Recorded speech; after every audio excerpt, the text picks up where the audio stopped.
both launched counterattacks on American made goods. One billionaire investor is describing this moment as a once in a lifetime breakdown of global order. But here's how President Trump is responding. Quote, be cool.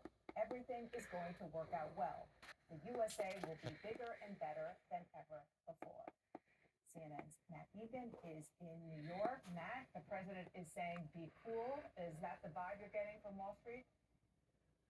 Well, Dana, I think the stock market has been cooler than I would have anticipated given everything that has just happened in the last 24 hours. I stress at this moment, though, because things can change rapidly. Markets have just been so volatile in recent days. You almost can't look away because you might miss a 1% move in either direction. But you see the Dow is down 165 points, a 0.5%. The NASDAQ is actually up a little bit on the day. Now, even though things might look somewhat calm when you're just looking at the Dow, beneath the surface, there is a lot of concern and fear. The Wall Street Fear Gauge, the VIX Volatility Index, it remains at very high levels, levels that we've rarely seen outside of the COVID crash and the 2008 financial crisis. And I've got to tell you, anecdotally, talking to investors and analysts and economists, I don't think I've ever heard them as concerned and confused and just sort of frustrated, right? They don't understand what the end game is with this trade war. And they're frustrated because a lot of this feels self-inflicted. I talked to veteran tech analyst Dan Ives, and he's very concerned about the trade war and what it's doing to the tech sector because they rely on Asia in their supply chain. And he said, listen, when it comes to tariffs, they are playing with fire. Now it's just stocks, but this Category 5 storm is coming for the U.S. consumer. One place that is not being cooled right now is the bond market. Normally, when the stocks go way down, you expect people to flood into ultra-safe government bonds, but that is not happening. In recent days, we've seen stocks and bonds fall simultaneously. That's raising a lot of eyebrows on Wall Street, and it's also making it more expensive for consumers, businesses, and the federal government to borrow. Dana? Yeah. Main Street versus Wall Street is something that we're hearing a lot about coming from the White House. We'll talk about that. Thank you so much, Matt. Appreciate it. By now, President Trump imposed so many tariffs, it's hard to keep it all straight. So let's give you a bit of a recap. Today, 57 of the United States' trading partners were hit with a broad-based double-digit tariff. Now, everywhere from the European Union with 20% and Cambodia with 49%. That is after the president imposed a 10% universal tariff on pretty much all goods coming from nearly every country. Plus, last week, a 25% tariff on all foreign-made automobiles went into effect. Don't forget, there's been a 25% tariff on goods from Mexico and Canada. That went into effect last month. And of course, China, which has been hit the hardest with tariffs starting early in February. Just let all that sink in. I am joined by a terrific group of reporters today. CNN's David Chalian, Nia Malika Henderson of Bloomberg, and CNN's Jeff Zeleny. Hello, everybody. David, give us your big David thought. Well, no, I mean, obviously, the president is in a waiting game at the moment because while everyone is predicting that his policy here is terrible for the economy and fear is gripping some of his own corners of support, whether it's in boardrooms of corporate America, some folks on Wall Street, some Republicans on the Hill. You hear concern from his own house of support, and yet he seems to be given a little bit of time here to accomplish the overall goal, which is why Republicans may get on board with their budget vote today, Dana, which is why we may see Donald Trump continue to fight through this. What is going to happen, though, and this is the big political peril for him, in the next few weeks, this is going to start to sink in and be absorbed at the personal kitchen table level. And that is when Donald Trump may hit a kind of political turbulence that he hasn't actually experienced yet as president in terms of losing crucial support from Americans. I'm not predicting that will happen, but I'm saying that's the question that hangs over this. And I think we are a few weeks away from seeing it fully course through that personal economy. Yeah. Listen, I think obviously obviously people are checking the stock market, and 50% or so of Americans have their retirement accounts wrapped up in the stock market. So they are seeing some of the effects. I think what is unclear still with this president's policy, what are they waiting for, right? Are they waiting for an influx of manufacturing jobs to come back, or are they waiting for this sort of negotiation period where they can, where they can figure out different levels of tariffs for different countries? And that's really the key question, Mia, and it's one that the president himself tried to answer when he went and spoke to House Republicans at a fundraiser last night. I know what the hell I'm doing. I know what I'm doing. These countries are calling us up, kissing my ass. They are dying to make a deal. Please, sir, make a deal. I'll do anything. I'll do anything, sir. Jeff, I've heard so many sort of analogies made for this kind of situation that we're in. One of them, and I don't remember who said it. If you're out there, forgive me. I would give you credit.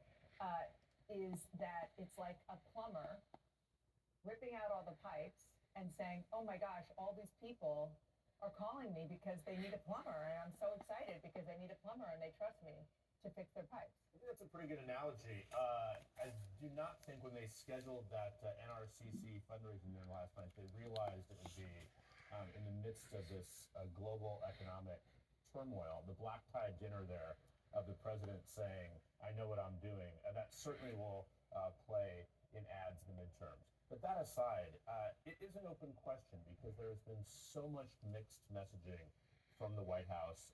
The advice, the different advice that is coming into the president's ear is clear. I mean, we've seen it to play out with Elon Musk, of course, going after Peter Navarro. Scott Bessent, the Treasury Secretary, is trying to keep the markets at bay every morning. Just you can set your watches to the fact that the Treasury Secretary will speak before the markets open every day this week. So look, at the end of the day here, the president, I think to David's point, has not yet felt any political pain, but he's heard the blowback from the big donors, like Ken Langone, the founder of Home Depot, who was a big supporter, who had some very harsh words yesterday. This is something that I can't recall during the president's, certainly during his campaign, really from early on in Trump political life, that so many Republicans and his own supporters have been so critical of a specific policy. So we will see how steadfast he is on this. But the reality here is, yes, they're opening the door to all these deals, but that doesn't solve the biggest problem of all. That's China. Yeah. And they are hoping that the U.S., by negotiating with Japan and South Korea and others, they can kind of work to. It's very, very much an open question. What type of Pandora's box he has opened here with China? And striking deals may not necessarily avoid recession at this point. Mm-hmm. It's a totally different thing. You're right. You mentioned Scott Bessent, the Treasury Secretary, setting your watch to the fact that he's on in the mornings. Let's roll the tape from this morning. 4 decades, basically since I began my career in Wall Street has grown wealthier than ever before, and it can continue to grow and do well. But for the next 4 years, the Trump agenda is focused on Main Street. It's Main Street's turn.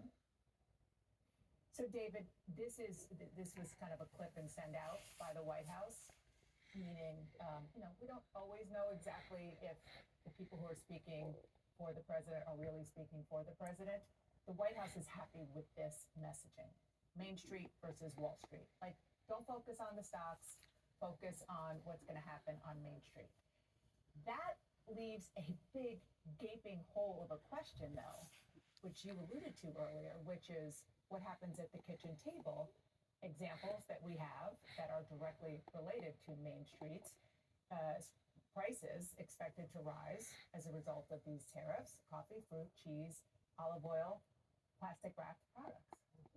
Yeah, and when prices go up, that will be in direct contradiction to what voters were voting for when Donald Trump returned to the White House for the second time, which was to deliver on a promise to bring prices down, to make the everyday cost of their lives more affordable. If that does not happen, and by his own policies, his own doing, creates prices to actually go up, that is a political problem that even typical Trump bond with his base, he may not be able to make it. And let's look at or listen to some of what Republicans have said about this. And I think the first one I'm going to play is Senator John Kennedy of Louisiana. And it speaks to the thing that we have to emphasize over and over again. This is unilaterally done by the president, a policy that he wants to be put in place. Listen to what Senator Kennedy said about that. President Trump has been a Rottweiler here, but now he's the Rottweiler who's caught the car, and that's the moment that we're in now. My question is, what is he going to do with the car? Then you have people on the GOP side who are expected to be on the ballot in 2026 in purplish states. Tom Tillis is one of them. Here's what he said. So they're, let's say from 60 to 65, people are looking at their 401k statements. They did vote for President Trump. They voted for me. I hope that they will again in both cases. Well, maybe not the president, but I intend to run for re-election. I'm just trying to figure out if they're going to feel good about this. Jeff, this was the point that Nia was making about the fact that the stock market, you can say Main Street versus Wall Street, but the stock market is intertwined with people's lives way more than just looking at your stock portfolio. Of course it is. And to David's point about the recession, now, I mean, it is hard. It used to be, and not that long ago, just a few weeks and months ago, it was difficult to find economists who were really sort of very worried about an immediate recession. Now it's the opposite. It really has changed. There are so many forecasts of recessions coming in the next quarter and the next quarter. So that does affect Main Street. Absolutely affects Main Street. So yes, there are differences, and yes, the very wealthy and successful Treasury Secretary can give a speech to the American Bankers Association talking about the difference between Wall Street and Main Street. But the reality is we live in a very interconnected economy, so everyone will feel this. And listen, folks on Main Street have become accustomed to cheap goods from China and other places. TVs for $200. You couldn't get that when we were growing up. The other thing that this president is promising is jobs, right? Is it worth it to up in the global economy for HVAC jobs, right? Which is what Howard Lutnick is talking about, that these factories will be largely automated, but then there will be mechanics who are, I guess, fixing the machines and fixing the robots and the HVAC systems. So they are making big promises. When they can deliver is still an open question. President Trump's quest to get his one big beautiful bill, which includes his tax cuts through Congress, is hitting some rocky roads right now in the House of Representatives. Will he be able to twist arms of House Republican holdouts?